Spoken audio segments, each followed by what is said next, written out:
Hotel के room में घड़ी को क्यों नहीं दिया जाता, और आज आप एक ऐसी सिटी देखने वाले हैं जहां पर एक भी मोटरसाइकिल मौजूद नहीं है। साथ ही साथ क्या कभी आपने सोचा है कि आखिर क्यों हमें फोन की ब्राइटनेस को कभी भी कम नहीं करना चाहिए? तो इसी बात पर फोन की ब्राइटनेस को मैक्सिमम करते हुए चलिए शुरू करते हैं। ये शायद कुछ कॉपी सा नहीं लग रहा, तो इसी बात पर चलिए शुरू करते हैं।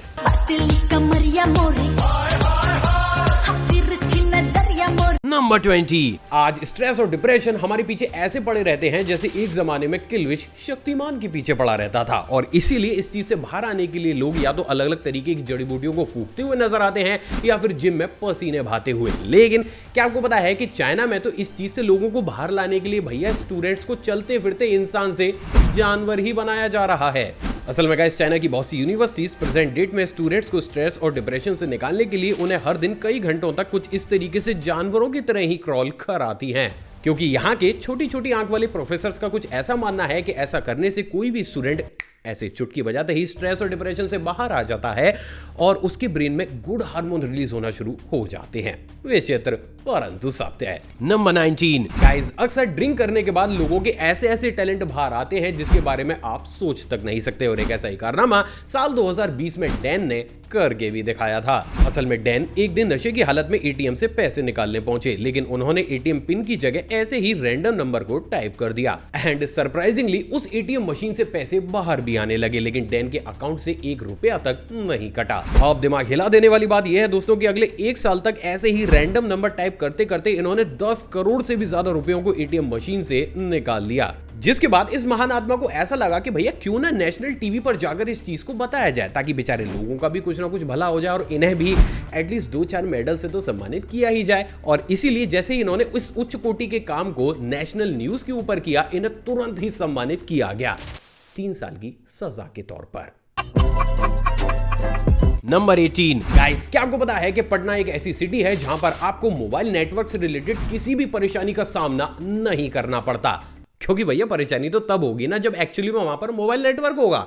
असल में गाइस, अभी हाल ही में पटना के चोर कुछ और नहीं बल्कि एक चलती हुई मोबाइल टावर को ही लोगों के सामने से चुरा कर ले गए। असल में गाइस, ये घटना हुई पटना के यारपुरा राजपूताना में, जहां पर चोरों ने खुद को एक कंपनी का ऑफिसर बताकर टावर को खोलना शुरू किया और एक एक करके वो महज 2 दिन के अंदर ही 19 लाख रुपए का पूरा मोबाइल टावर ही चुरा कर भाग गए। और भैया ऊपर वाले का शुक्र है कि यहाँ पर आईफिल टावर नहीं है, वरना खत्म, tata bye bye goodbye, बंदे वो भी खोल के ले जाते भाई यहाँ से। नंबर 17। अक्सर आपने ये देखा होगा कि बहुत से सेलिब्रिटीज छुट्टियां मनाने के लिए हमेशा मालदीव्स ही जाते हैं, लेकिन क्या कभी आपने सोचा है कि आखिर ऐसा क्या है मालदीव्स में जो ये हर दूसरे दिन वहां पहुंच जाते हैं? नहीं, ऐसे वैसे ख्याल मत लाओ, क्योंकि एक्चुअली में ऐसा कुछ भी नहीं है। ये काम सिर्फ हमें और आपको बेवकूफ बनाने के लिए किया जाता है। कैसे? चलिए बताता हूं। असल में गाइस, आप ये जानकर हिल जाओगे, लेकिन मालदीव्स गवर्नमेंट इन स्टार्स को फ्री में छुट्टियां मनाने के लिए बुलाती है, और बदले में इन्हें सिर्फ करना यह होता है कि इन्हें अपने मालदीव्स में क्लिक की गई फोटोज को सोशल मीडिया पर पोस्ट करना होता है, जिसकी वजह से इन्हें फॉलो करने वाले अंधभक्त खुद भी मालदीव्स में वेकेशन मनाने का प्लान करने लगते हैं, और मालदीव का टूरिज्म काफी ज्यादा बढ़ जाता है। और काफी ज्यादा से मेरा मतलब है 60%। समझे आप कि कैसे मालदीव्स गवर्नमेंट इनडायरेक्ट तरीके से हम इंडिया से करोड़ों रुपए छापती है। नंबर 16। आज की इस मॉडर्न दुनिया में बच्चों को ऑनलाइन गेम्स और कच्चा बादाम जैसी वीडियोस देखने से फुर्सत ही नहीं है, जिसके चलते हुए उनकी फिजिकल एक्सरसाइज बिल्कुल ना के बराबर ही रह गई है। तो वहीं क्या आपको पता है कि इसी चीज से फाइट करने के लिए ब्रिटेन एक बेहद ही चमत्कारी सॉल्यूशन के साथ सामने आया है। असल में गाइस, ब्रिटेन अब काफी तेज स्पीड के साथ अपने सभी स्कूल की नॉर्मल बेंचेस को कुछ इस तरीके की साइकिलिंग पेडलिंग बेंचेस से रिप्लेस कर रहा है। अब इंटरेस्टिंग बात यह है दोस्तों कि अगर कोई भी बच्चा प्रमोट होकर अगली क्लास में जाना चाहता है तो उसे 1 साल के अंदर तय की गई लिमिट तक साइकिलिंग करनी पड़ती है, और वास्तव में ये चीज अपने आप में लाजवाब जरूर है। नंबर 15। गाइस, अभी तक तो आपने ये सुना होगा कि सिगरेट एक इंसान की मुलाकात ऊपर वाले से काफी जल्दी करा देती है, लेकिन क्या आपको पता है कि यही सिगरेट एक पूरी ही कंट्री को वॉर में हरा भी सकती है? यूं कहूं कि ऑलरेडी हरा भी चुकी है। असल में गाइस, बहुत ही कम लोगों को ये मालूम होगा, लेकिन वर्ल्ड वॉर सेकंड में ब्रिटेन की आर्मी अपने दुश्मनों को हराने के लिए वॉर से 1 दिन पहले प्लेन की मदद से बहुत बड़े स्केल में सिगरेट्स को दूसरी कंट्री में डंप करा देती थी। अब अमेजिंग बात यह है दोस्तों कि धुआं उड़ाने के शौकीन जैसे ही इस कारनामे को देखते थे, वो वॉर को छोड़कर धुएं के छल्ले बनाने में व्यस्त हो जाते थे, बेवड़े कहेंगे। और यूके सोल्जर्स बेहद आसानी से सामने वाली कंट्री के सैनिकों को हरा देते थे, और ऐसा उन्होंने 1-2 कंट्रीज के साथ नहीं बल्कि 5 से भी ज्यादा कंट्रीज के साथ किया था। नंबर 14, बिजली के बढ़ते हुए दामों से तो हम सभी परेशान हैं, लेकिन भैया इसका मतलब ये थोड़ा ना है कि हम हमारे घर में बिजली जलाना ही बंद कर देंगे। क्या मतलब कि वास्तव में कर देंगे? मिलिए ब्रिटेन में रहने वाले 53 साल के चेवडार टोडोरोव से, जिन्हें की एक बार इलेक्ट्रिसिटी बोर्ड की गलती से लाखों रुपए का इलेक्ट्रिसिटी बिल मिल गया, जिसके बाद इन्होंने गवर्नमेंट और यहाँ तक की इलेक्ट्रिसिटी बोर्ड से काफी ज्यादा रिक्वेस्ट की, लेकिन फिर भी उस गलत बिल को सही नहीं किया गया और इसीलिए इन्होंने प्रोटेस्ट करने के लिए अपने घर में no electricity at home policy बना रखी है, जिसके चलते हुए घर के सभी मेंबर्स या तो कैंडल जलाकर काम करते हैं या फिर अपने सर पर कुछ इस तरीके से हेड टॉर्च लगाकर। अमेजिंग बात यह है दोस्तों कि इनका यह कहना है कि ऐसा करने से इन्होंने महज 3 साल के अंदर ही 3,60,000 रुपए की रकम को भी बचाया है। हाँ, वो बात अलग है कि बिल फिर भी सही ना हुआ। नंबर 13, क्या आपको पता है कि इस दुनिया में एक ऐसी सिटी भी मौजूद है जहां पर बेचारे हमारे रंगीन बाल वाले छपरी चाहकर भी अपने टैलेंट को नहीं बिखेर सकते, क्योंकि भैया यहाँ पे ड्यूक और केटीएम तो छोड़िए, आप प्लेटिना तक नहीं चला सकते। असल में गाइस बहुत ही कम लोगों को ये मालूम होगा, लेकिन म्यांमार की सबसे बड़ी सिटी यांगून में साल 2003 से ही सभी प्रकार के 2 व्हीलर्स को ही बैन कर दिया गया था, क्योंकि यहाँ की गवर्नमेंट का ये मानना था कि क्योंकि 2 व्हीलर्स की वजह से अक्सर सिटी में एक्सीडेंट और ट्रैफिक जैम्स काफी ज्यादा बढ़ जाते हैं, तो उन्होंने लोगों की सेफ्टी को ध्यान में रखते हुए साल 2003 से ही यहाँ पर 2 व्हीलर्स को ही बैन कर दिया है। और जीप लेकिन सच। नंबर 12, हम सभी अपने बच्चों के नाम सेलेक्ट करके काफी ज्यादा प्यारे प्यारे रखते हैं, बस ये विनोद छोड़कर, क्योंकि देखो 2-4 नाम तो निकल जाते हैं हर जनरेशन में आड़े तिरछे से, तो उसको जरा साइड में रखते हैं। लेकिन भैया अपने बच्चों के नाम बम, मिसाइल और रॉकेट लॉन्चर जैसा कौन रखता है यार? और प्रिय YouTube, पिछली वीडियो को आपने एज रिस्ट्रिक्टेड कर दिया था बिना किसी रीजन के, 2 दिन बाद आपने उसे ठीक करा, पूरी रीच की ऐसी की तैसी हो गई तो कृपया कंटेंट देख लेना भैया, रोजी रोटी सी से चलती है। असल में दोस्तों हाल ही में नॉर्थ कोरिया ने एक नए फरमान को जारी किया है, जिसके चलते हुए हमारे प्यारे लकड़बग्गे भैया का ये कहना है कि अब से उनकी कंट्री में जन्मे हर एक बच्चे का नाम मिलिट्री के द्वारा इस्तेमाल किए जाने वाले हथियारों के नाम के ऊपर होना चाहिए, क्योंकि इससे उन्हें अलग ही लेवल की देशभक्ति की खुशबू आती है। और इसलिए नॉर्थ कोरिया में अब नन्हे मुन्ने बच्चों का नाम आपको कुछ इसी तरीके का काफी ज्यादा अजीब सा देखने को मिल रहा है। तो गाइस इस वीडियो पर एक लाइक तो बनता ही है इसी बात पे। नंबर 11, आपने हमारे प्यारे कैप्टन अमेरिका भैया को अपने एक हाथ से हेलीकॉप्टर पकड़े हुए तो जरूर देखा होगा, क्योंकि भैया ये कारनामा उनके लिए आम बात है, वो एक सुपर हीरो हैं। VFX और स्पेशल इफेक्ट्स जिंदाबाद। लेकिन क्या आपको पता है कि इस दुनिया में हकीकत में एक ऐसा इंसान भी मौजूद है जिसने इसी लेवल का एक कारनामा कर रखा है। मिली स्ट्रॉन्गेस्ट मैन डेनिस रॉजर से, जिनके की नाम अपने दोनों ही हाथों से 2 एयरक्राफ्ट को उड़ने से रोकने का वर्ल्ड रिकॉर्ड हासिल है। अमेजिंग बात यह है दोस्तों कि इनके लिए स्टील और लोहे की चीजों को तोड़ना मरोड़ना इतना ज्यादा आसान है जितना कि हमारे लिए एक माचिस की तीली को तोड़ना। नहीं, यहाँ पर माचिस की तीली नहीं है क्योंकि एज रिस्ट्रिक्टेड। भाई YouTube अलग लेवल के नशे में, मैं कोई चांस नहीं लूंगा इस बार। उससे भी ज्यादा अमेजिंग बात यह है दोस्तों कि बहुत सी टेस्टिंग से यह पता चला है कि इनके अंदर एक ऐसी कैपेसिटी भी है जिसके चलते हुए ये अपनी मसल्स को एक्सेलरेट कर लेते हैं और इनकी पावर नॉर्मल ह्यूमंस के कंपैरिजन में 10 गुना तक ज्यादा बढ़ जाती है। नंबर 10, गाइस जहां एक तरफ इंडियन आर्मी में सेलेक्ट होने के लिए आपको एग्जाम के साथ साथ फिजिकल भी क्लियर करना पड़ता है, तो वहीं क्या आपको पता है कि थाईलैंड एक ऐसी कंट्री है जहां पर आपको फिजिकल एग्जाम की बजाय लॉटरी जीतनी पड़ती है।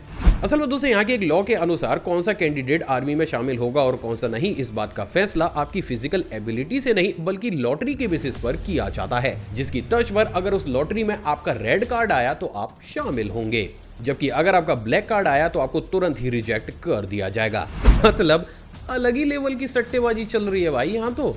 नंबर 9, गाइस जहां एक तरफ सर्दी में हम हमारे घर को जैसे तैसे गर्म करने की जुगाड़ में लगे रहते हैं, तो वहीं क्या आपको पता है कि हमारे प्यारे एलोन भैया तो पूरे के पूरे मार्स प्लेनेट को ही गर्म करने में लगे हुए हैं। पर क्यों? असल में गाइस इसे टेराफॉर्मिंग प्रोसेस कहा जाता है, जिसमें किसी भी प्लेनेट को ग्रेजुअल प्रोसेस के थ्रू गर्म किया जाता है। अब क्योंकि मार्स में कार्बन डाइऑक्साइड और वाटर आइस पोल्स पहले से ही मौजूद हैं, तो अगर इस प्लेनेट को बहुत बड़े स्केल पर गर्म किया जाए तो यहाँ का पानी और गैसेस उसके एनवायरनमेंट में घुलना शुरू हो जाएंगे and after a certain time period Mars पर हमें लगभग वैसा ही एनवायरनमेंट देखने को मिलेगा जैसे कि प्रेजेंट डेट में अर्थ पर मौजूद है, और हम इन फ्यूचर बिना किसी ऑक्सीजन मास्क या फिर स्पेस सूट के बेहद ही आसानी से मार्स पर रह पाएंगे। तो गाइस इन्हीं तरीके के अमेजिंग फैक्ट्स देखने के लिए आप इस चैनल को सब्सक्राइब कर उस बेल आइकन को प्रेस जरूर कीजिएगा। नंबर 8, विद्युत जामवाल को तो आप सभी जानते होंगे, लेकिन एक बात जो आप नहीं जानते होंगे वो ये है दोस्तों कि ये कोई ह्यूमन नहीं बल्कि एक्चुअली में एक सुपर ह्यूमन है। क्यों? चलिए बताता हूँ। असल में गाइस जहाँ पर एक तरफ साइंस ये कहता है कि अगर आप 30 मिनट से भी ज्यादा बर्फ में बिताएंगे तो आपकी डेथ हो सकती है, तो वहीं दूसरी तरफ इन्होंने बर्फ में 3 घंटों से भी ज्यादा समय तक मेडिटेशन करके अपने नाम एक नए वर्ल्ड रिकॉर्ड को कर रखा है। सिर्फ इतना ही नहीं बल्कि अपनी बॉडी को और ज्यादा स्ट्रॉन्ग करने के लिए थर्ड आई ट्रेनिंग भी लेते हैं, जिसमें ये जलते हुए मोम की ड्रॉप्स को कुछ इस तरीके से अपनी आंखों की पलकों के ऊपर डालते हैं, जो कि फॉर श्योर काफी ज्यादा कठिन होता है। बट अनफॉर्चुनेटली फिर भी इतने टैलेंटेड इंसान को बॉलीवुड में मूवीज नहीं मिलती। काला है लेकिन सच है। नंबर 7, क्या आपको बताया कि अभी हाल ही में यूएसए में कुछ ऐसा हुआ जिसके चलते हुए भैया वहां के लोग रात में ही जाग उठे क्योंकि एक्चुअली में वहां पर रात में दिन हो गया था। असल में गाइस अभी हाल ही में नासा ने आर्टेमिस मिशन के तहत अपने एक रॉकेट को लॉन्च किया। अब क्योंकि इस मिशन का मेन एम चांद पर दोबारा से एक आदमी और औरत को भेजने का है, तो इसमें इस्तेमाल किए जाने वाला रॉकेट अभी तक का सबसे ज्यादा पावरफुल रॉकेट था। और इसलिए जैसे ही इस रॉकेट को लॉन्च किया गया, इसने कुछ इस तरीके से रात को दिन में ही कन्वर्ट कर दिया, जिसके चलते हुए आप ये कह सकते हैं कि आगे आने वाले समय में भले ही ये मिशन नए नए वर्ल्ड रिकॉर्ड्स को बनाएगा, लेकिन इनिशियल स्टेज पर ही इसने लॉन्च होते ही अपने नाम एक नए वर्ल्ड रिकॉर्ड को कर लिया है। नंबर 6, क्या आपको पता है कि उत्तराखंड में घोस्ट विलेजेस की क्वांटिटी बहुत बड़े स्केल पर बढ़ती हुई चली जा रही है, और इस बात का अंदाजा आप सिर्फ इसी चीज से लगा सकते हैं कि पिछले 5 सालों में 1500 से भी ज्यादा विलेजेस घोस्ट विलेजेस में कन्वर्ट हो चुके हैं। लेकिन आखिर इन भूतिया गांव में ऐसा भैया कौन सा भूतियापना हो रहा है, चलिए पता लगाते हैं। असल में गाइस इन गांव में हर साल एनिमल अटैक्स बढ़ने के साथ साथ हॉस्पिटल और जॉब्स की फैसिलिटीज ना होने की वजह से यहाँ के लोग पूरा का पूरा गांव खाली करके अक्सर अर्बन एरियाज में शिफ्ट हो जाते हैं, जिसकी वजह से ये पूरा का पूरा गांव सुनसान हो जाता है और इन विलेजेस को घोस्ट विलेजेस की श्रेणी में डाल दिया जाता है। हालांकि इनमें से बहुत से गाँव तो इंटरनेशनल बॉर्डर्स पर मौजूद है, जिसकी वजह से हमारी आर्मी के लिए सिक्योरिटी इश्यूज भी खड़े हो जाते हैं। लेकिन गाइस जब तक हमारे देश में जॉब इश्यूज चलते रहेंगे, अनफॉर्चुनेटली ऐसी चीजें होती रहेंगी। नंबर 5, क्या आपको पता है कि अब चाइना एक ऐसी परेशानी से घिर चुका है जिसका सॉल्यूशन शी जिनपिंग तो भैया चमगादड़ खाकर भी नहीं निकाल पा रहे हैं। असल में गाइस इस समय चाइना के ऑलमोस्ट सभी रईस-जादे लोग चाइना छोड़कर किसी और देश में बिजनेस करने का प्लान कर रहे हैं, और इस बात का अंदाजा आप सिर्फ इसी चीज से लगा सकते हैं कि जैसे ही शी जिनपिंग चाइना की तीसरी बार प्रेसिडेंट बने, इन लोगों ने अगले ही दिन चाइना स्टॉक मार्केट से $13 बिलियन निकाल लिए। और ऐसा सिर्फ इसलिए है क्योंकि प्रेजेंट डेट में शी जिनपिंग का विरोध करने वाला कोई भी नेता चाइना में मौजूद नहीं है, जिसके चलते हुए शी जिनपिंग ने बिजनेस के ऊपर काफी ज्यादा बड़े बड़े टैक्सेस को लगा रखा है, और इसलिए अब चाइना के रईस-जादे किसी और कंट्री में इन्वेस्ट करने का प्लान बना रहे हैं। सो moral of the story is कि शूरवीरों, अब वो समय आ चुका है कि हम दोबारा से एशिया की सबसे बड़ी ताकत बन जाएं। हाँ बस ये टिकटॉक और ऐसा मुजरा देखकर अच्छी चीजें देखना शुरू कर दो। नंबर 4, क्या आपको बताया कि 14 अगस्त 2005 को हेलियोस की फ्लाइट 522 लैंड करने वाली थी, लेकिन लैंड करने की बजाय वो अचानक से ही आसमान में चक्कर लगाने लगी, जिसके बाद जब इसे चेक करने के लिए एक फाइटर जेट को भेजा गया तो उसके पायलट ने ये देखा कि पायलट से लेकर केबिन क्रू तक वहां के सभी लोग पूरे ही तरीके से बेहोश पड़े थे। लेकिन आखिर ऐसा हो कैसे सकता है? असल में गाइस टेक ऑफ करते वक्त क्रू फ्लाइट के प्रेशराइज सिस्टम को ऑटोमेटिक पर सेट करना भूल गया, जिसकी वजह से हाई एल्टीट्यूड पर जाते ही प्लेन में ऑक्सीजन की कमी हो गई और देखते ही देखते वो सब बेहोश हो गए, एंड एज अ रिजल्ट कुछ ही समय के बाद वो प्लेन क्रैश कर गया, और इसीलिए इसे एविएशन हिस्ट्री की सबसे ज्यादा दुखद घटनाओं में से भी एक घटना माना जाता है। नंबर 3, दूसरे वाला फैक्ट करंट अफेयर की तरफ पर है। क्या आपको पता है कि अभी हाल ही में गूगल के सीईओ सुंदर पिचाई को पद्म भूषण से सम्मानित किया गया है, और इस चीज को अच्छे तरीके से याद कर लीजिएगा क्योंकि आगे आने वाले एग्जाम्स के लिए क्वेश्चन काफी ज्यादा इंपॉर्टेंट है। नंबर 2, फोन की ब्राइटनेस को कम क्यों नहीं करना चाहिए? असल में गाइस हमें से बहुत से ऐसे लोग हैं जो कि फोन की बैटरी को बचाने के लिए या फिर अंधेरे में अपनी आंखों को प्रोटेक्ट करने के लिए फोन की ब्राइटनेस को बिल्कुल ही मिनिमम पर ले जाते हैं, लेकिन क्या एक्चुअली में फोन की ब्राइटनेस को कम करके आप अपनी आंखों को बचा भी रहे हैं या फिर उसे और ज्यादा डैमेज कर रहे हैं? असल में गाइस अगर आप कम ब्राइटनेस पर अपने फोन की स्क्रीन को देखते हैं तो उस कंडीशन में हमारी आई मसल्स पर काफी ज्यादा टेंशन क्रिएट होने लगता है, जिसकी वजह से after a certain time period वो काफी ज्यादा थका हुआ महसूस करने लगती हैं, और उसका पूरा ही असर हमारी आंख की हेल्थ पर पड़ता है। लेकिन क्योंकि इससे उलट हमारी आंख के अंदर तेज और हल्की रोशनी को एडजस्ट करने वाला मैकेनिज्म होता है, तो अगर आप अंधेरे में भी अपने फोन की ब्राइटनेस को मीडियम पर रखकर कुछ भी पढ़ते या फिर देखते हैं तो उससे निकलने वाली रोशनी को तो हमारी आंख मेंटेन कर लेती है, और उस कंडीशन में हमारी आई मसल्स पर उतना ज्यादा टेंशन नहीं पड़ता जितना कि अगर आप ब्राइटनेस को बिल्कुल ही मिनिमम कंडीशन पर रखकर उस चीज या फिर वीडियो को देखते। तो नेक्स्ट टाइम अगर आप अपने फोन को अंधेरे में चलाएं कुछ देखने के लिए तो कोशिश ये करें कि उसकी ब्राइटनेस को बिल्कुल मिनिमम पर ना रखकर 15 से 20% के आसपास रखें, या फिर भैया लाइट जला लो तो ज्यादा बेटर है क्योंकि आंखें तो अपनी ही है ना, फोड़नी क्यों है? तो बेटर ये है कि लाइट जला लो। नंबर 1, होटल के रूम में क्लॉक को क्यों नहीं दिया जाता। असल में गाइस आपने भी इस चीज को नोटिस तो जरूर किया होगा कि जब भी हम किसी भी अच्छे से होटल के रूम में स्टे करने को जाते हैं तो हमें बहुत सी फैसिलिटीज देखने को मिलती है, लेकिन वहीं क्लॉक जैसी बेसिक फैसिलिटी कोई भी होटल अपने रूम के अंदर नहीं देता। पर भैया क्लॉक से तुम्हें इतना डर लगता ही क्यों है? असल में दोस्तों इसके पीछे बहुत से कारण मौजूद हैं, लेकिन वो सभी डायरेक्ट ना होकर इनडायरेक्ट हैं। कैसे, चलिए समझाता हूं।